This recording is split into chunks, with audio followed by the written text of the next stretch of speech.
नमस्कार, आवाज समाचार में आपका स्वागत है। मैं हूं मनोज श्रीवास्तव। खबरों की शुरुआत करते हैं इस वक्त की हेडलाइंस के साथ। भारत और न्यूजीलैंड के बीच फ्री ट्रेड एग्रीमेंट। भारत से न्यूजीलैंड एक्सपोर्ट होने वाला सामान होगा ड्यूटी फ्री। कपड़े, जूते, चप्पल और दवाइयों का एक्सपोर्ट बढ़ेगा। अच्छे ग्लोबल संकेतों से बाजार में जो सेंसेक्स 638 और निफ्टी 206 पॉइंट चढ़कर बंद। मिड कैप स्मॉल कैप शेयरों में खरीदारी। रियल्टी को छोड़ बीएसई के सभी सेक्टर इंडेक्स में तेजी। डिफेंस, आईटी, मेटल शेयर सबसे ज्यादा चढ़े। अमेरिका में रेट कट की उम्मीद में सोना चांदी का बुल रन जारी। दोनों ने छुआ नया रिकॉर्ड हाई। चांदी 2,14,000 के ऊपर, सोना भी 1,36,000 के पार निकला। इधर प्लैटिनम भी 17 साल की ऊंचाई पर।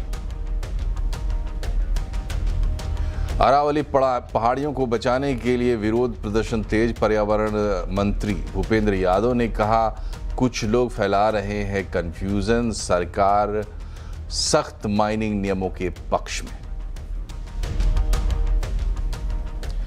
दिल्ली में आज भी हवा की क्वालिटी बेहद खराब श्रेणी में। कई इलाकों में AQI 400 के पार। घने कोहरे से विजिबिलिटी बेहद कम। 150 से ज्यादा उड़ानें हुई लेट। तकनीकी खराबी की वजह से एयर इंडिया के विमान की इमरजेंसी लैंडिंग। दिल्ली से मुंबई की उड़ान वापस दिल्ली एयरपोर्ट पर लौटी। नागरिक उड्डयन मंत्रालय ने मांगी रिपोर्ट।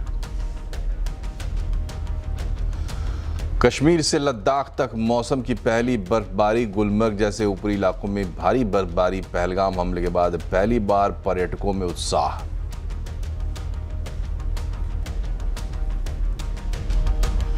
कपड़े, जूते, चप्पल या फिर दवाइयां। भारत से न्यूजीलैंड एक्सपोर्ट होने वाला कमोबेश हर सामान अब ड्यूटी फ्री होगा, क्योंकि भारत और न्यूजीलैंड के बीच फ्री ट्रेड एग्रीमेंट हो गया है।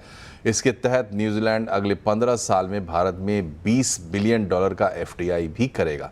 इस फ्री ट्रेड एग्रीमेंट की और क्या खास बातें हैं, जानने के लिए चलते हैं लक्ष्मण रॉय के पास। बताएं लक्ष्मण जी, क्या है डील की डिटेल्स? भारत और न्यूजीलैंड के बीच में किया गया फ्री ट्रेड एग्रीमेंट कई मायनों में काफी ज्यादा महत्वपूर्ण है।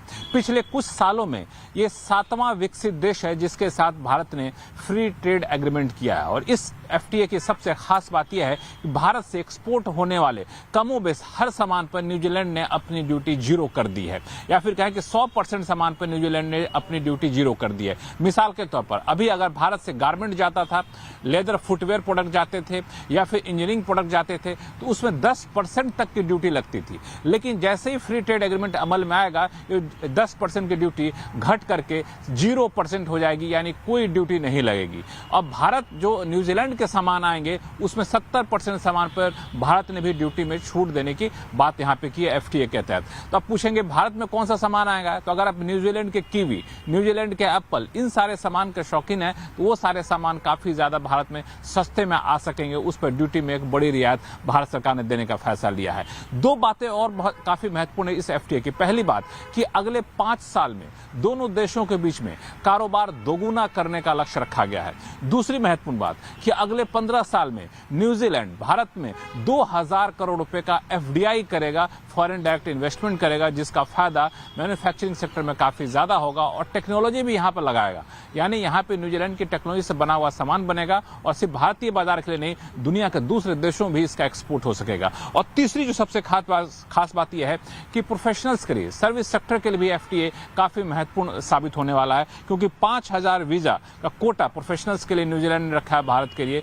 भारत के लोग जो न्यूजीलैंड में जाएंगे पढ़ाई करने के बाद 3 साल तक वहां पे काम नौकरी कर सकेंगे।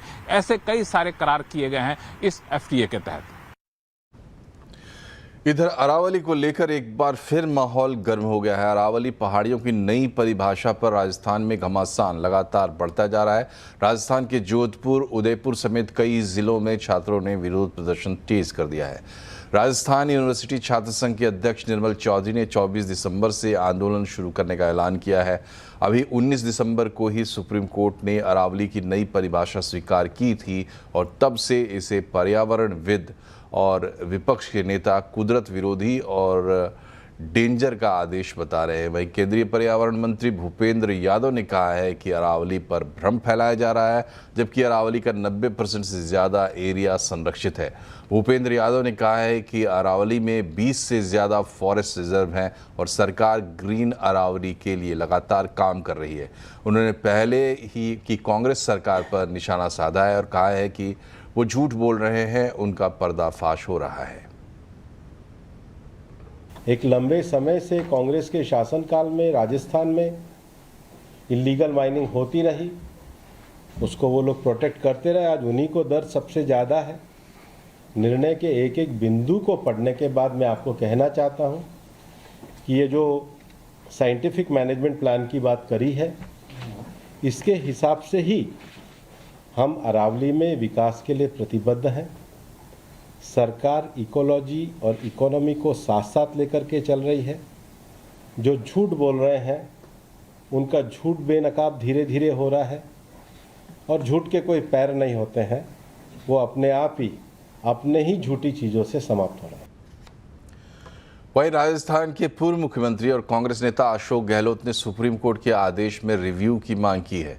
इसके अलावा उनका कहना है कि अरावली के नियम से पर्यावरण और सिस्टम को भारी नुकसान होगा। अरावली खाली पहाड़ नहीं है, ये जीवन रेखा है राजस्थान के लिए भी और जो अन्य प्रदेश है, चाहे गुजरात हो, चाहे वो दिल्ली हो, चाहे हरियाणा हो। इसलिए हमें सोचना पड़ेगा किस प्रकार से इस फैसले पे पुनर्विचार करने के लिए मजबूर करें सुप्रीम कोर्ट को भी। उसके लिए भारत सरकार आगे आना चाहिए। दुर्भाग्य से एक तरफ तो हमारे खुद के मंत्री हैं राजस्थान के, यादव साहब यहीं पैदा हुए और यहीं पे मंत्री हैं, चुनाव जीत के गए हैं, उन्हीं के बाद मंत्रालय हैं। तो उनको खुद को सोचना चाहिए, बीजेपी को सोचना चाहिए, बजाय इसको इश्यू बनाए और गलत आंकड़े पेश करे। अरावली की पहाड़ियां सदियों से रेगिस्तान को रोकने वाली एक प्राकृतिक दीवार रही है, लेकिन राजस्थान के पुष्कर के पास इसी दीवार में एक छोटा सा सुराख अब बड़ा खतरा बनता दिख रहा है। यहाँ अरावली की ऊंचाई सिर्फ 50 मीटर से नीचे रह गई है। ग्राउंड रिपोर्ट देखिए। अरावली की पहाड़ियाँ हैं, वहीं से एक तरह से फर्स्ट लाइन ऑफ डिफेंस है, जहाँ से रेगिस्तान को रोकती है आगे बढ़ने से। रेगिस्तान जो आधे राजस्थान के बाद में अरावली के इसी रेंज में यहाँ पर रुकता है। उसके बाद में आगे अरावली रेंज शुरू होती है जो दिल्ली तक जाती है। ये तस्वीर देखिए कि अब इस तस्वीर से समझिए, सामने जो कटी हुई पहाड़ियाँ, हाईवे, ये हाईवे एक बनाया गया कुछ ही वक्त पहले। इसको जयपुर के लिए सीधा हाईवे निकाला गया जो बीकानेर को जयपुर से कनेक्ट करता है। इसके लिए इस पहाड़ी को काटा गया। ये अरावली की पहाड़ियाँ जिसको काटा गया, इसकी हाइट देखेंगे आप तो ये 50 मीटर से भी नीचे, लेकिन अरावली की पहाड़ी है। अब देखिए कि काट कर हाईवे बनाया गया। उसके दूसरी तरफ देखिए कि ये नागौर के साइड वाला सामने का हिस्सा जहाँ रेत का पहाड़ नज़र आ रहा है, यानी कि वो डेजर्ट का इलाका, इसके आगे रेत का पहाड़ है और इस रेत के पहाड़ को रोक रही थी ये अरावली। लेकिन क्योंकि जैसे ही हाईवे के लिए ये इतना बड़ा कट हुआ, उसके बाद में यही रेत मिट्टी उड़ उड़ कर आकर यहाँ दूसरी तरफ जहाँ मैं खड़ा हूँ पुष्कर की तरफ, यहाँ देखिए कि एक रेत का पहाड़ खड़ा हो गया। जहाँ नज़र डालेंगे ये पूरा रेत का पहाड़ है और ये रेत का पहाड़ आप देखिए कि दिखाता है ये आप देखिए कि पीछे अरावली का पत्थर का पहाड़, आगे रेत का पहाड़। क्योंकि ये यहाँ से जैसे ही काटी गई अरावली को, उसके बाद में ये रेत का पहाड़ खड़ा हो और जैसे जैसे अगर आगे से और अरावली रेंज की पहाड़ियाँ कटती है तो ये मिट्टी आगे बढ़ती जाएगी। तो अरावली का पूरा विवाद क्या है, समझने के लिए चलते हैं रोहन सिंह के पास। रोहन, बताइए क्यों इतना बवाल हो रहा है, आखिर विवाद क्या है और क्या होगा इसका असर? जिस विवाद की जो मुख्य वजह है वो ये है कि जो अरावली रेंज है एक तरह का नेचुरल बैरियर का काम करती है। करीब 700 किलोमीटर लंबी है। अगर आप देखें दिल्ली से शुरू होकर हरियाणा, फिर राजस्थान यहाँ तक कि गुजरात तक पहुँचती है, और इस पूरे रीजन के लिए कितना इम्पोर्टेंट है, क्योंकि जो थार रेगिस्तान है वहाँ से जो हवाएं आती हैं उनको रोकने का एक खास काम करती है, गर्म हवाओं को रोकने का काम, जो रेतीली हवाएं हैं उनको रोकने का काम तो करती हैं, साथ ही इस पूरे क्षेत्र के लिए वाटर रिजर्वॉयर का भी काम करती है, क्योंकि ग्राउंड वाटर को वो एक तरह से रोकती हैं। तो इस अगर अरावली ना रहे तो इस पूरे क्षेत्र का जो वाटर लेवल है वो काफ़ी नीचा चला जाएगा। तो इसलिए इसको लेकर इतना ज़्यादा विवाद हो रहा है, क्योंकि इसकी जो मुख्य वजह है वो है हाल में सुप्रीम कोर्ट का एक फैसला, जिसमें उन्होंने एक सरकार की बनाई हुई कमेटी में अरावली की जो डेफिनेशन है उसे स्वीकार कर लिया। अब इस कमेटी ने जो डेफिनेशन दी थी अरावली की वो ये थी मोटा मोटी कि जो आसपास की ज़मीन है उससे 100 मीटर की ऊंचाई पर जो पहाड़ होंगे उन्हें ही, या उससे ज़्यादा की जो पहाड़ होंगे उन्हें ही अरावली माना जाएगा। जो छोटे मोटे पहाड़ हैं जो 100 मीटर से कम के हैं उन्हें हम अरावली नहीं मानेंगे। तो इसको लेकर इसका मतलब ये है कि जब अगर आप अरावली नहीं मानते हैं तो वो जो संरक्षण का क्षेत्र है उससे हट जाता है, और कहीं ना कहीं वो जो माइनिंग है, रियल एस्टेट है, कंस्ट्रक्शन है, उसके लिए रास्ता खुल जाता है। तो इसको लेकर सेव अरावली मूवमेंट चलाया जा रहा है दिल्ली में, हरियाणा में, राजस्थान में। अगर आप देखें लोग इसको लेकर जो है मूवमेंट चला रहे हैं, उनका मुख्य रूप से ये कहना है कि इसको जो डेफिनेशन है वो गलत डेफिनेशन है, क्योंकि इसमें एक बहुत बड़ा जो रास्ता है वो खुल जाएगा, कंस्ट्रक्शन खुल जाएगा। तो इसे रोकने की बात की जा रही है अरावली को बचाने के लिए। शुक्रिया रोहन। और इसी पर होगी आवाज़ अड्डा में आज चर्चा, अरावली ने क्या बिगाड़ा है। ज़रूर जुड़िए शाम 7:57 पर।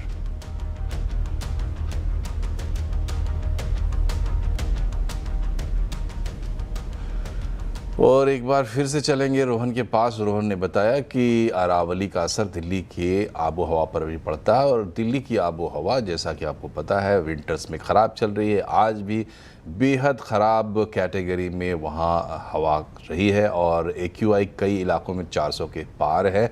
रोहन, क्या हाल है दिल्ली का? जी, अगर आज की बात करें, औसत AQI जो रहा है वो 373 रहा है पूरे राजधानी का। कल ये 390 के पार था, तो कल के मुकाबले थोड़ी राहत ज़रूर थी, लेकिन अभी भी ये बहुत ख़राब की श्रेणी है। और कुछ इलाके जो औद्योगिक इलाके हैं, खासतौर पे अगर आप देखें, आज नरेला का 418 रहा, आनंद विहार का भी 402 रहा। तो कई सारे इलाके हैं, करीब 10 ऐसे मॉनिटरिंग स्टेशन हैं जहां आपको 400 से ऊपर का AQI देखने को मिलेगा। साथ ही अगर सुबह की बात करें, बहुत ही गहरा मोटा स्मॉग की जो परत थी वो पूरी राजधानी में थी। इसका असर यातायात पे हुआ है। 10 फ्लाइटें कैंसिल हुई, करीब 150 के करीब जो है वो काफ़ी लेट से चली आज। और साथ ही अगर जो दिल्ली सरकार की बात करें तो उनका ये कहना है कि आने वाले दिनों में वो अपने जो इन्फोर्समेंट एक्टिविटीज़ हैं वो बढ़ाने जा रहे हैं। हालांकि उम्मीद ये है कि अगले 2 दिनों में चीज़ें बेहतर होंगी, क्योंकि जो हवा की स्थिति है वो बदलने जा रही है। तो दिल्ली सरकार ये कहना है कि 2 दिनों में जो AQI है उसमें थोड़ी सी कमी ज़रूर आएगी, लेकिन आज की स्थिति ये है कि आज भी प्रदूषण की स्थिति बहुत ख़राब में बनी हुई है। शुक्रिया रोहन। और अब बात करते हैं बाजार की। आज बाजार में ज़बरदस्त जोश देखने को मिला। सेंसेक्स निफ्टी शानदार बढ़त लेकर बंद हुए हैं। मिड कैप स्मॉल कैप शेयरों में खरीदारी रही है, और बाकी हाल बता रहे हैं आशीष चतुर्वेदी। देखिए, अच्छे ग्लोबल संकेतों के चलते हफ्ते की शुरुआत तेज़ी के साथ यहां पर देखने को मिली, और बाजार में अगर आप एडवांस डिक्लाइन को देखें तो आपको नजर आएगा कि शुरुआती सत्र से लगातार जो बढ़ने वाले शेयर है इनकी संख्या आपको ज़्यादा नजर आई। सेक्टर्स की बात करें तो सरकारी स्टॉक्स है, डिफेंस है, इसमें आपको खास एक्शन नजर आया। इसके अलावा फार्मा, मेटल्स, यहाँ पर भी आपको तेज़ी देखने को मिली, लेकिन सबसे ज़्यादा एक्शन आपको नजर आया डिफेंस की थीम में से शिप बिल्डिंग। अब आप देखिए, गार्डन रीच है, मजगांव डॉक है, कोचिन शिपयार्ड, सब में बड़े मूव्स देखने को मिले। साथ में कुछ खबरों के चलते जो स्टॉक्स हैं, जैसे KEC इंटरनेशनल है, यहाँ पर हाई कोर्ट का फैसला कंपनी के फेवर में है, स्टॉक में बड़ी तेज़ी देखने को मिली। जुपिटर वैगन्स में एक बड़ा मूव देखने को मिला, और GVTND यहाँ पर ब्रोकरेज हाउस की रिपोर्ट्स और ऑर्डर बिन के चलते एक बड़ा मूव आपको नजर आया। मेटल स्टॉक्स में लगातार बड़ी तेज़ी आपको देखने को मिल रही है। कॉपर लगातार नए लाइफ हाइज बना रहा है। सिल्वर में जो तेज़ी आ रही है इसका असर आपको हिंदुस्तान जिंक में नजर आएगा, लेकिन आज नाल्को और सेल यहाँ पर भी आपको खरीदारी नजर आई। साथ में कैपिटल मार्केट स्पेस में से आप देखें तो सभी स्टॉक्स में बढ़िया एक्शन देखने को मिला। खबरों के बीच BSE लिमिटेड दिन के दौरान 3 से 4% के मूव्स स्टॉक में नजर आए। MCX है, ग्रो, एंजल वन, इन स्टॉक्स में भी खरीदारी नजर आई। इधर सोने चांदी की कीमतों में रिकॉर्ड तेजी का दौर जारी है। MCX पर सोना 1,36,000, चांदी 2,14,000 के पार निकल गया। इंटरनेशनल मार्केट में भी सोना रिकॉर्ड $4,400 और चांदी $70 के करीब पहुंच गए हैं। क्या है तेजी के कारण, बता रही हैं मनीषा गुप्ता। इस साल का सबसे बेहतर एसेट क्लास यहाँ पर प्रेशियस मेटल्स उभरा है। सोना, चांदी, प्लैटिनम, पैलेडियम सभी में यहाँ पर तेजी है। जहाँ सोना चांदी ऑल टाइम हाइस पे है, प्लैटिनम 18 साल के हाइस पर है और पैलेडियम में 3 साल की बढ़त हमने यहाँ पर आते हुए देखी है। तो सोना 67% चढ़ा है, लेकिन चांदी में 137% की बढ़त है। प्लैटिनम 132% चढ़ चुका है और पैलेडियम 100% की तेज़ी इस साल में यहाँ पर दिखा चुका है।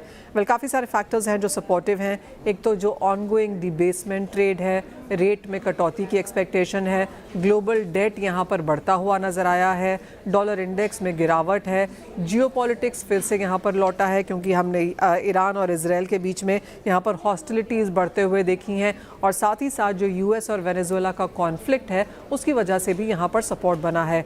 बाजार को लगता है कि जिस तरह का चांदी और प्लैटिनम में इस साल में डेफिसिट बनता हुआ नजर आया, वो अगले साल भी यहाँ पर कैरी हो सकता है। डिमांड अच्छी खासी है, सप्लाईज में थोड़ी सी चिंताएं हैं, उसका सपोर्ट यहाँ पर है और लोगों ने अच्छे खासे रिटर्न्स देखे हैं, तो इन्वेस्टमेंट डिमांड भी यहाँ पर काफ़ी बेहतरीन उभर के आई है। अब अगर 2026 की बात की जाए तो सोने में ज़्यादातर ग्लोबल बैंक्स और ब्रोकरेजेस मानते हैं कि हम $5,000 प्रति आउंस का लेवल यहाँ पर देखेंगे। मुनाफा वसूली अगर आती है तो वह $4,200 के आसपास तक देखने को मिलेगी।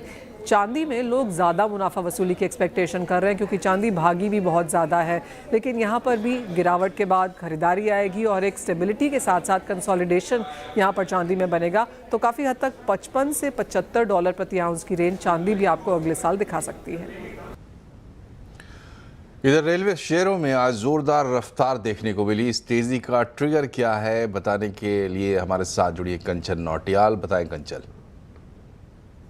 तो डेफिनेटली 26 दिसंबर से आपको जो रेलवे फेयर्स है उसमें एक मामूली बढ़ोतरी जो है वो देखने को मिलेगी। देखिए, जो फेयर हाइक है वो केवल लॉन्ग डिस्टेंस ट्रैवल यानी कि 215 किलोमीटर से ज़्यादा पर है। अगर बात करी जाए इस टाइम पे नॉन एसी और एसी क्लास की, तो वहाँ पे पर किलोमीटर 2 पैसे आपको ज़्यादा देने होंगे और ऑर्डिनरी क्लास पे आपको करीबन 1 पैसा पर किलोमीटर ज़्यादा देना होगा। लेकिन इसके अलावा अगर हम बात करें मंथली सीजन टिकट की और सब अर्बन ट्रेन की, तो यहाँ पे कोई भी हमें फेयर हाइक होता हुआ नहीं दिखाई देगा 26 दिसंबर से भी। अब सबसे पहले बात ये आती है कि आखिरकार ये जो प्राइस हाइक है टिकट में वो किए क्यों गए हैं। देखिए, इस टाइम पे जो पैसेंजर फेयर कॉस्ट है वो लगभग 45% कम है। रेलवे को पैसेंजर ट्रांसपोर्ट में जो लॉस है वो हर बार जो है वो देखने को मिलता है। इसके अलावा ऑपरेशनल मेंटेनेंस और मैन पावर कॉस्ट जो है वो भी हमें हायर साइड में जाती हुई दिखाई दे रही है। तो इस चीज़ को बैलेंस करने के लिए जो प्राइस हाइक है वो किया गया है। इस टाइम पे अगर हम बात कर ले 2024-25 की, तो वहाँ पे टोटल ऑपरेशनल कॉस्ट लगभग 2,63,000 करोड़ के आसपास पहुँच गया है, जिससे एक फिनेंशियल इम्पैक्ट भी हमें डेफिनेटली आता हुआ दिखाई दिया है। फेयरलाइजेशन से करीबन इसमें ये माना जा रहा है कि यहाँ पे 600 करोड़ का रेवेन्यू जो है हमें आता हुआ दिखाई दे सकता है। इससे पहले हमने देखा था कि 1 जुलाई 2025 में भी हमें जो प्राइस है उसमें एक बढ़ोतरी देखने को मिली थी। उससे अब तक का करीब 700 करोड़ का जो रेवेन्यू है वो आता हुआ दिखाई दिया है। और इस टाइम पे अगर बात करें टोटल रियलाइजेशन की, तो उसको काफ़ी ज़्यादा बढ़ाना ज़रूरी है और फिनेंशियल सस्टेनेबिलिटी को भी इम्प्रूव करना काफ़ी ज़्यादा इंपॉर्टेंट है। लेकिन यहाँ पे एक और बड़ी पिक्चर सामने निकल के आती है, वो आती है बजट की। फिस्कल ईयर 27 की अगर हम बजट की बात करें तो उससे पहले ही ये जो कदम है वो हमें रेल मंत्रालय की तरफ से आता हुआ दिखाई दिया है, जिससे माना ये जा रहा है कि जो ऑपरेटिंग रेशियोज है वहाँ वो हमें इम्प्रूव होते हुए दिखाई दे सकते हैं। हालांकि जो हाइक हमें देखने को मिला है वो काफ़ी ज़्यादा छोटा है, लेकिन लॉन्ग टर्म स्टेबिलिटी के लिए ये काफ़ी ज़्यादा इंपॉर्टेंट है। इस टाइम पे अगर हम बात करें ऑपरेटिंग रेशियो की, तो वो माना ये जा रहा है कि साल 2025-26 का जो यूनियन बजट आएगा वो हमें वहाँ पे करीबन 98.43% का देखने को मिल सकता है। लेकिन इससे पहले की अगर आप परफॉर्मेंस देखेंगे तो वहाँ पे भी आपको दिखाई देगा कि जो ऑपरेटिंग रेशियो है वो कितना ज़्यादा है। अगर इसका मतलब ये है कि 100 रुपये कंपनी कमा रही है तो उसमें से कितना वो खर्च कर रही है। साल 2020-21 की बात करें तो 97% के ऊपर था, लेकिन साल 21-22 में ये सीधा जंप करके 107% के ऊपर आ गया है। उसके बाद का अगर हम ट्रेंड देखेंगे तो 98 से लेके 99% पे आपको ये बनता हुआ दिखाई देगा। उसके अलावा अगर आप कंपनीज का परफॉर्मेंस भी देखें तो जितनी भी रेल उसमें काम करती है कंपनी, वो अपने 52 हफ्ते के हाई से काफ़ी ज़्यादा करेक्ट भी हो गई है। अगर हम मिसाल के तौर पे सबसे पहली कंपनी देखें तो देखिए जुपिटर वैगन 50% ये टूट चुकी है अपने 52 हफ्ते के हाई से। टीटागढ़, टेक्समाको, आरवीएनएल और इरकॉन भी यहाँ पे 40 से 35% तक टूट चुके हैं। यही नहीं बल्कि अगर हम बात करें बीईएमएल की, रेलटेल की, आईआरएफसी की, कॉनकॉर की या फिर आईआरसीटीसी की, तो यहाँ पे भी 30 से 20% का जो डेंट है लोअर साइड में वो हमें लगता हुआ दिखाई दिया है। लेकिन बजट से पहले रेलवे टिकट की प्राइस के अंदर इतना बड़ा चेंज काफ़ी ज़्यादा देखने वाली बात होगी। और यहाँ रुकते एक छोटे से ब्रेक के लिए, खबरें अभी और भी हैं, इसलिए बने रहिए सीएनबीसी आवाज के साथ। ब्रेक के बाद एक बार फिर से आपका स्वागत है आवाज समाचार में। क्रिसमस और न्यू ईयर पर गोवा या इस तरह का दूसरा कोई पॉपुलर डेस्टिनेशन अगर आपको जाना है तो हवाई किराए बढ़ जाते हैं। इस साल क्या है स्थिति जानने की कोशिश की केतन जोशी ने। ख्याति सूरती अपने परिवार और मित्रों के साथ गोवा में क्रिसमस और न्यू ईयर सेलिब्रेट करना चाहती हैं, लेकिन अहमदाबाद से गोवा का हवाई किराया आम दिनों की तुलना में काफी ज्यादा है। इसके चलते बजट प्रति व्यक्ति 40% तक बढ़ रहा है। हम फैमिली और फ्रेंड्स के साथ गोवा के लिए प्लान कर रहे थे, सो टिकट्स पहले एयरफेयर देखे and right now we have decided कि जाएं, पर रेट्स देखे बहुत हाई हो रहे हैं, 30-40% इंक्रीजमेंट हो रही है। So now thinking what to do, so thinking of to postpone. Goa में क्रिसमस और नए साल की धूम होती है। भारत के बड़े शहरों से गोवा का किराया आम दिनों की तुलना में 30 से 50% या उससे भी ज्यादा बढ़ जाता है। एक सप्ताह में अहमदाबाद गोवा का किराया 3500 से 6000 पर पहुंच गया है। इसी तरह मुंबई, दिल्ली और बेंगलुरु के किराए भी 2 गुना तक बढ़ गए हैं। जानकारों का मानना है कि सरकार और एयरलाइन चाहते तो स्पेशल ट्रेनों की तरह स्पेशल फ्लाइट्स चला सकते थे। डीजीसीए और एयरलाइंस अगर आपस में मिलजुल कर अगर फ्लेक्सिबिलिटी रखती है और एडिशनल एयरक्राफ्ट वहां डिप्लॉय करती है तो ये एयरफेयर बहुत कंट्रोल हो सकता है और लोगों को जो परेशानी अभी उठानी पड़ती है वो उसमें से मुक्त हो सकती है। Christmas, Diwali, Janmashtami, new year पर किराए ऐसे बढ़ते हैं कि यात्री भी ठगा हुआ महसूस करते हैं। सीजन और फेस्टिवल के नाम पर यात्री हमेशा ज्यादा पैसे ही देता है। अगर इस पर नियंत्रण आ जाता है तो न केवल टिकट आसानी से मिलेगी, लेकिन टूरिज्म सेक्टर को भी इससे बढ़ावा मिल सकता है। केतन जोशी, अहमदाबाद। लेह लद्दाख से लेकर जम्मू कश्मीर तक मौसम की पहली बर्फबारी हुई है। इससे यहाँ पर्यटकों की संख्या दिनों दिन बढ़ती जा रही है। लोग बिना किसी डर के बर्फबारी का मजा ले रहे हैं। इनसे बात की संवाददाता रिफत ने। बर्फ की सफेद चादर हर तरफ से बिछी हुई है और आप देख सकते हैं खूब नजारा यहाँ पे देखने को मिला। लगातार बर्फबारी हो रही है और बर्फबारी के बाद अब यहाँ पे टूरिस्ट लगातार आ रहे हैं। हजारों की तादाद में टूरिस्ट यहाँ पे आए हैं। काफी बेहतर अनुभव इनका रहा है। जिस तरीके से हमने लगातार टूरिस्ट से बात की। आप अपना नाम बताइए। मेरा नाम सावन है। सावन, कहाँ से आप आए हैं? राजस्थान, जयपुर से आया हूँ। ओ, वहाँ पे तो बहुत गर्मी पड़ती है, लेकिन यहाँ हर तरफ से बर्फ ही बर्फ। क्या कहना चाहेंगे? ये तो मतलब कुदरत का करिश्मा है। हम इसे ही देखने के लिए आए हैं और हम लोगों के आने से ही बाहर आई है यहाँ पे। अच्छा। हम कल आए हैं और साथ में स्नो लेके आए हैं। अब देखो, अब राजस्थान से भी स्नो लेके आए हैं। आप देख सकते हैं किस तरीके से यहाँ पे टूरिस्ट जो है एंजॉय कर रहे हैं, खेल रहे हैं बर्फ के साथ इर्द गिर्द। आप भीड़ भी देख सकते हैं, काफी सारे लोग यहाँ पे जमा है। हर कोई, आप बताइए, हर कोई हमसे बात करना चाहता है क्योंकि ये खुश हैं काफी। आप बताइए अपना अनुभव। सर, बहुत खुशी हो रही है। कहाँ से आए हैं? दिल्ली से आए हम। इससे पहले कभी गिरते हुए फर्स्ट टाइम स्नोफॉल देख रहे हैं गुलमर्ग के अंदर। बहुत एंजॉय कर रहे हैं। ये काफी खूबसूरत है और आप देख सकते हैं किस तरीके से बहुत ज्यादा इस वक्त बर्फ गिर रही है और गिरते हुए जब बर्फ होती है तो उसका एक अलग ही नजारा देखने को मिलता है। और आप देख सकते हैं कि बहुत तेजी के साथ इस वक्त बर्फ गिर रही है और यहाँ जितने भी टूरिस्ट हैं वो खूब एंजॉय कर रहे हैं क्योंकि हर तरफ से व्हाइट कारपेट बिछी हुई है। डेकोरेटिव मटेरियल सेगमेंट में अपनी पहचान बना चुकी सेंचुरी प्लाईवुड्स ने मुंबई के पास ठाणे में भारत का पहला टेक्नोलॉजी ड्रिवन एक्सपीरियंस स्टोर खोला है। Century arena next generation centre है। इसमें कस्टमर अपनी ज़रूरत के हिसाब से डिज़ाइन को कस्टमाइज़ करा सकते हैं। इस आधुनिक सेंटर में एक छत के नीचे ग्राहक आर्किटेक्ट, इंजीनियर, इंटीरियर डिज़ाइनर और चैनल पार्टनर सब मिल जाएंगे। सेंचुरी एरिना का मकसद ट्रेडिशनल लैमिनेट और विनियर बाइंग को एक अलग एक्सपीरियंस में तब्दील करना है। दिल्ली और कोलकाता में सफल एरिनास के बाद मुंबई के मार्केट में भी कंपनी ने कदम रखा है। कंपनी का कहना है कि वो आगे ऐसे और सेंटर्स खोलेगी। To be truly honest, the first time I heard about a tech-driven display center, I thought that it was a little bit of fiction because this concept had never been done before in our industry. But at Century, we have a problem, which is we love experimenting, we love ideating, and we're not afraid to fail. So we said that let's give it a shot. And I'm truly, truly amazed by what has come out. और इसी के साथ bulletin में फ़िलहाल इतना ही, लेकिन CNBC आवाज़ पर ख़बरों का सिलसिला लगातार जारी रहेगा। आप भी जुड़े रहिए हमारे साथ हमारे सोशल मीडिया हैंडल्स के ज़रिए। नमस्कार।